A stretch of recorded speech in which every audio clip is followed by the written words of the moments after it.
নামাজ পড়ছে একজন ব্যক্তি, সে আল্লাহর সাথে সরাসরি কথা বলছে, তার পাশে কথা বলা জায়েজ নেই। এমনকি নামাজরত ব্যক্তির পাশে কোরআন তেলাওয়াত করাও জায়েজ নেই। কথা কি বুঝতে পারছেন? একজন ব্যক্তি নামাজে দাঁড়িয়েছে, আল্লাহর সাথে কথা বলছে, পাশে আপনি কোরআন তেলাওয়াত করতে পারবেন না জোরে জোরে, মনে মনে করতে হবে। করতে চাইলে মনে মনে করতে হবে। অনেক সময় মসজিদের ভিতরে দেখবেন নামাজ পড়া হচ্ছে, শোরগোল করছে।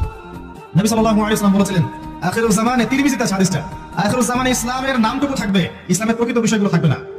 কোরআনের মাসহাফ থাকবে, যে মাসহাফ, কোরআনের মাসহাফটা থাকবে, এর শিক্ষাগুলো থাকবে না। মসজিদগুলো হবে চাকচিক্যময়, কিন্তু মসজিদ হবে হেদায়েত শূন্য। আর চতুর্থ লাইনটা আরো ভয়ঙ্কর।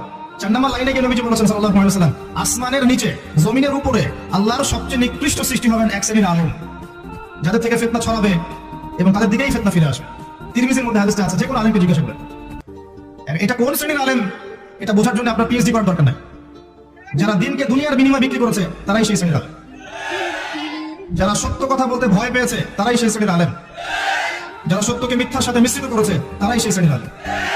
এবং যারা ইসলামের নামে উম্মাহকে শতদা বিভক্ত করে দিয়েছে, এরাই সেই শ্রেণীর আলেম।